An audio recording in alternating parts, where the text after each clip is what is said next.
Il y a une semaine, jour pour jour, Emmanuel Macron lançait depuis Cherbourg la mission Flash sur l'hôpital, une mission confiée à l'urgentiste François Braun, président du SAMU Urgences de France, qui doit remettre ses conclusions au plus tard le 1er juillet prochain à la ministre de la Santé, Brigitte Bourguignon.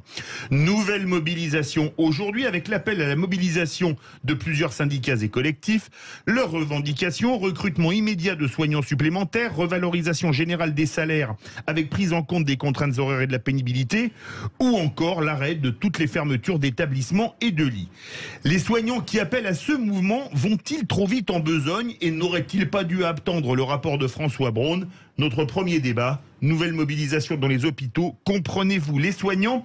Avec nous, Amama Bouraba, ancienne directrice adjointe d'hôpital, présidente de l'association Rendre le soin aux soignants et coordinatrice du livre Rendre le soin aux soignants, appel citoyen de métier du soin, publié chez Fauve. Bonsoir Amama Bouraba. Bonsoir. Excusez-moi, mais Emmanuel Macron, ce n'est pas Jésus-Christ. Il ne multiplie pas les soignants comme Jésus multipliait les pains. Il a promis un plan la semaine dernière. Comment voulez-vous que ça marche aujourd'hui ? Déjà, il aurait pu éviter cette fuite de soignants en apportant les réponses adéquates lorsqu'il y a eu le Ségur de la santé qui véritablement n'a pas répondu aux problématiques du système de santé. Donc certes, il y a eu une augmentation, mais il faut souligner que cette augmentation n'est même pas à la hauteur c'est-à-dire que les soignants sont payés, sont les moins bien payés que de toute l'Europe occidentale. Donc ça ne répond pas, ça a juste permis une certaine possibilité de réduire, on va dire, la différence, mais ça ne répond pas à la question. Et ensuite, il y a un manque de confiance des soignants, évidemment. Les soignants ont espéré que que la pandémie de la Covid-19 ouvrirait des espaces de dialogue, qu'on prendrait enfin en compte le cri d'alarme lancé par celles et ceux qui exercent le métier du soin et ceux qui prennent soin des personnes vulnérables, et par les citoyens eux-mêmes, alors que de nombreux collectifs se sont auto-organisés depuis des années pour faire connaître hors les murs de leur lieu de travail leur contexte de travail, sauf que la parole de ces soignants n'a hélas pas été prise en compte et à la hauteur des enjeux sociaux par les pouvoirs publics. Déjà avant la crise sanitaire, les soignants avaient le sentiment profond et amer que l'administration tentait en fin de compte de réguler leur travail et même de les empêcher à exercer en fin de compte leur possibilité d'avoir un avis sur leur exercice professionnel. Philippe Bilger. Encore une fois, je n'ai pas la compétence de notre ami, mais je suis frappé tout de même de voir que depuis plus de 2 ans, on parle de la crise hospitalière, de sa pauvreté, du fait Philippe que... Bilger, depuis nettement plus de 2 ans, parce qu'il y avait déjà des grèves en 2019. Hein. Vous avez raison. Fin 2019. Mais disons, en tout cas, à partir du moment où la pandémie nous a frappés, de telle manière que on avait l'impression que le gouvernement allait prendre le taureau par les cornes et commencer à régler les problèmes graves du monde hospitalier. On est obligé de constater que ça n'est pas le cas et on a droit à une mission flash comme s'il était urgent de découvrir ce qu'on sait depuis plus de 2 ans. Vous avez totalement raison de le souligner. Et donc c'est une méthode qui est typiquement macronienne, qui consiste paradoxalement, après avoir fait des constats, à différer l'action. C'est-à-dire, qu'est-ce que ça veut dire cette mission flash confiée à un proche du président de la République? C'est retarder encore un peu plus le moment où on va enfin se battre contre une réalité qui est déprimante. J'ajoute, et le titre du livre est très clair, d'ailleurs, hein. Que absolument tous les soignants, tous les gens qui réfléchissent sur l'hôpital disent que l'emprise de l'administratif sur le soin est dévastatrice et je crois comprendre que c'est votre point de vue. Tout à fait. Amama Bouraba, vous avez été 8 ans directrice adjointe d'hôpital, je crois. Exactement. Voilà, les soignants, en fin de compte, on leur a confisqué le droit d'agir, de prendre des initiatives, d'émettre leur avis sur leur propre exercice professionnel, et ils se sont sentis devenir des exécutants disciplinés comme en rêvait leur administration, avec un discours dominant et qui reste négatif sur ce qu'on appelle à l'encontre des gens de terrain. Et cette situation, elle persiste persiste et elle s'illustre par le départ de médecins, de soignants qui quittent leur profession qu'ils ont choisie. C'est une vocation à la base, par lassitude, par épuisement également professionnel. Donc ils ne quittent pas le bateau ou le navire, c'est parce qu'ils veulent se protéger leur famille. Et je souhaite aussi rappeler que les alertes, elles sont antérieures. Il faut rappeler aussi le livre de Patrick Pelloux, médecin urgentiste, avant la canicule de 2004. Il alertait déjà sur la situation de délabrement des services d'urgence. Il y a eu en 2015 le hashtag Balance Tournesto, où on voyait des photos de services de soins complètement délabrés, avec du matériel vétuste, et surtout les organisations du travail qui sont qui entraînent des situations de burn-out des professionnels de santé. Caroline Pilastre. Écoutez, moi, comme la majorité d'entre nous, je suis désespérée de la situation de l'hôpital public. Cette situation perdure depuis des années. Ça fait plus de 20 ans, en fait, qu'on entend que ça craque dans ce domaine. Évidemment, la crise de la Covid n'a rien arrangé. Emmanuel Macron n'est pas responsable de tout, mais sous son quinquennat, rien ne s'est amélioré. Au contraire, et vous le disiez très bien, madame. Moi, je ne comprends pas, déjà, dans un premier temps, pourquoi on ne réintègre pas les 15 000 soignants qui ont été mis à l'écart sous prétexte qu'ils ne voulaient pas se faire vacciner. Ça pourrait quand même aider en termes d'effectifs. Vous avez besoin, et je ne vous apprends rien, de considération, de revalorisation salariale. Mais on se dit, nous, en tant que patients, pour la plupart qui ne sommes pas déconnectés, quand on va aux urgences, en moyenne, on patiente 7 heures. Il y a des gens qui sont morts aux urgences parce que vous avez 2 bras, 2 jambes, que vous ne pouvez pas aller plus vite que la musique. Et ce système est en train de devenir un système à l'américaine. C'est-à-dire que lorsqu'on a les moyens et les réseaux, on peut se faire soigner en France. Mais quand on n'en a pas les moyens, ou qu'on n'a pas les moyens d'aller voir un spécialiste qui dépasse en termes d'honoraires, que fait-on? Et on se dit, en fait, on en parle, il y a des Ségur au fur et à mesure des années, mais rien n'est pris en considération. Et c'est comme ça pour le régalien en règle générale. Donc moi, j'aimerais savoir, madame, quelles premières mesures vous prendriez si le gouvernement vous demandait ce qu'il faut faire immédiatement? Amama Bourama. Oui. Déjà, donner des salaires adéquats au travail des soignants. C'est normal. Excusez-moi, je vous coupe le 1 euro pour travailler de nuit. C'est vraiment, vous me passerez l'expression, je vais parler cash, parlons vrai, se foutre de la gueule du monde. C'est faire de la charité. Oui. Non, bien sûr, oui, c'est juste inacceptable.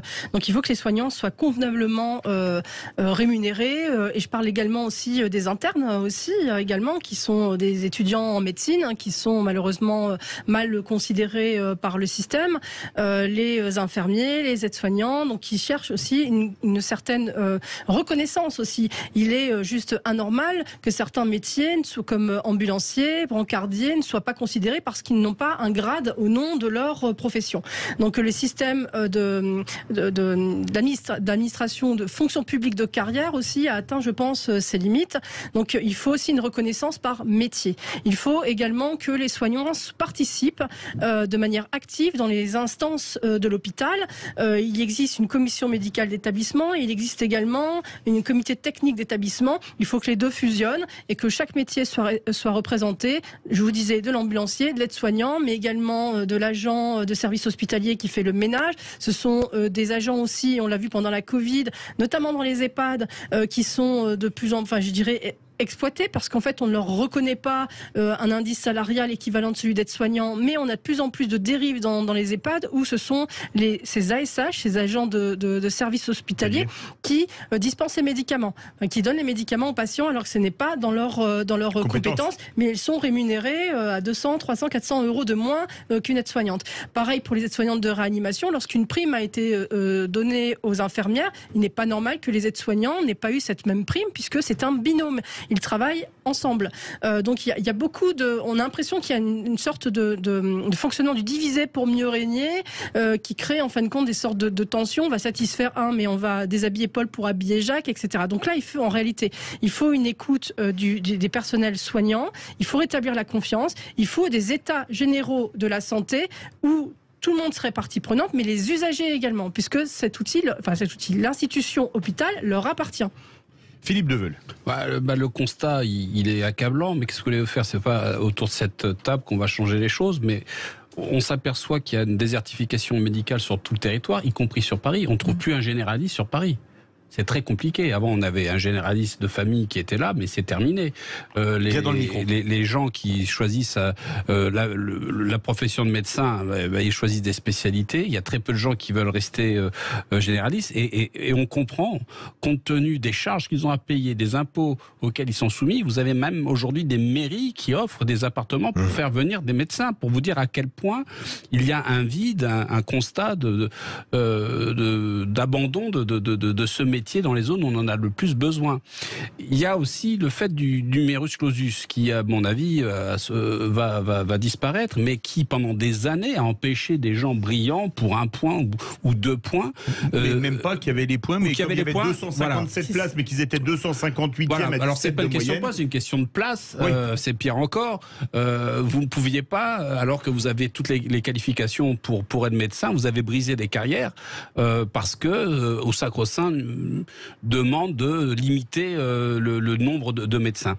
Tout ça, il y a une responsabilité politique de la gauche comme de la droite. On ne va pas rentrer dans l'idéologie et je ne crois pas que, même si des gens profitent de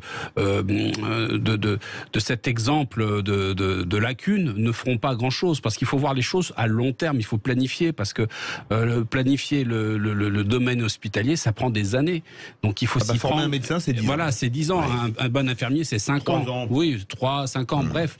Un anesthésie, je ne vous dis pas. Donc c'est très compliqué, c'est très complexe. Et donc j'ai l'impression qu'il faudrait sortir de ce thème du médical, du politique, et avoir une sorte de politique médicale indépendante du politique, parce que en fin de compte, le Covid a révélé plein de lacunes, mais les solutions ne sont toujours pas là. Amama Bouraba, et on part au 0826 300 300. D'accord. Je suis d'accord avec vous, et d'ailleurs c'est un peu le leitmotiv de ce livre, puisque nous on considère que la santé n'est pas une politique mais un projet de société. C'est savoir exactement ce que l'on veut, et moi je demande à Emmanuel Macron en réalité quels sont les buts aujourd'hui, parce que il y a une sorte de plafond de verre des idées, peut-être par pure idéologie, où se heurtent toutes les idées des soignants, parce qu'il y a de très bonnes idées, et certaines se retrouvent dans le livre, et elles ne sont pas entendues. Et on se pose la question à savoir si derrière, il n'y a pas un projet je ne veux pas rentrer dans la théorie du complot, mais en tout cas, il faut qu'il s'explique pourquoi, lors de la Covid, on nous fait la promesse que l'hôpital sera sanctuarisé, que la santé n'est pas une marchandise, donc avec tous les éléments de langage que l'on connaît. Donc on se demande pourquoi, en réalité, on n'a pas reçu les réponses. Lorsque le Ségur a eu lieu, il faut bien reprendre en tête, reprendre le contexte. On sortait d'une première vague qui a été épuisante pour les soignants, et à peine sorti de la première vague, les soignants n'avaient pas le temps de se remettre, que tac, on a sorti le Ségur, et chacun a été bombardé, il y a plus de 50 organisations, de tableurs Excel à remplir avec des colonnes, et avec, je pense, une demi-heure pour des thématiques. Voilà, il y a une maltraitance de la technobureaucratie dans notre pays. On part au 0826 300 300. Vous disiez, Philippe Leveul, qu'on n'avait plus de généralistes dans Paris. On a Nadia, aide-soignante, qui nous appelle de Paris. Bonsoir Nadia. Bonsoir, je suis donc aide-soignante en réanimation, et je suis aussi secrétaire de l'association Rendre des soins aux soignants. Et je me permets de parler en fait au nom des soignants. Les soignants sont en colère parce que ça fait depuis 2019, bien avant 2019, mais avant la crise Covid, on était déjà dans la rue et on disait que l'hôpital public allait très très mal. Et la crise Covid, nous les soignants, on a pensé que le gouvernement allait tirer des leçons du passé et allait se dire que cette crise Covid allait amener des choses nouvelles à l'hôpital, qu'on allait refonder les bases. Le problème, c'est que nous, on n'a rien vu. On a vu 183 d'augmentation.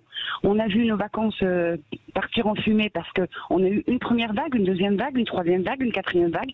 On ne s'est jamais reposé. Et aujourd'hui, on est épuisé. On est épuisé, on travaille dans des conditions lamentables, dans des locaux délabrés, avec un personnel qui a fui l'hôpital et qui fuit encore l'hôpital. Et je pense que là, en fait, qui mieux que les acteurs du terrain, qui mieux que les soignants eux-mêmes peuvent donner des pistes pour améliorer ce système de santé et améliorer la prise en charge de nos patients dans nos hôpitaux. Nadia, avant de donner la parole à Amama Bouraba, je peux vous poser une question indiscrète ?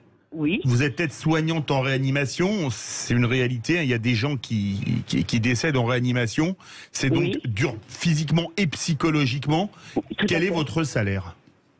Vous n'êtes pas obligé de répondre. Hein. Alors moi, ça fait 17 ans que je suis en réanimation et je touche 1 800 € par mois. Net? Net. Parce que j'enlève toutes les petites primes éphémères qui ne comptent pas en fait. D'accord, et vous bossez samedi, dimanche, jour férié, parce que les malades en réanimation, ils y sont à Noël. Je travaille en 12 heures, j'ai eu pendant la crise Covid, j'ai eu des plannings des fois de 72 heures semaine. Oui, 72 heures semaine. Voilà, donc on a des horaires très compliqués et la réanimation est un service très compliqué parce que c'est un service technique. Philippe Bilger veut réagir, Nadia. Nadia, puis-je vous demander, vous exercez comme d'autres un métier admirable qui est respecté par tous les gens qui connaissent un peu le milieu hospitalier. Est-ce que les difficultés, la pauvreté de cet univers, les contraintes que vous devez assumer, est-ce que ça vous fait perdre parfois le goût de ce beau métier? Nadia. Alors, heureusement non. Heureusement non, parce que sinon j'aurais déserté moi aussi. Je serais partie. Je pense pas au système en fait, je pense à les patients en fait, parce que la personne vulnérable elle a besoin de nous et on peut pas les abandonner, et si on fait ce métier c'est parce qu'on l'aime. Donc on continue à se battre, on tient un cap, on essaie de tenir le bateau hors de l'eau, mais je pense que ça va craquer. Le mot, merci beaucoup Nadia de Paris, le mot de la fin à Mama Bouraba. Oui, il faut redonner confiance aux soignants et il faut changer d'état d'esprit pour les pouvoirs publics et leur administration.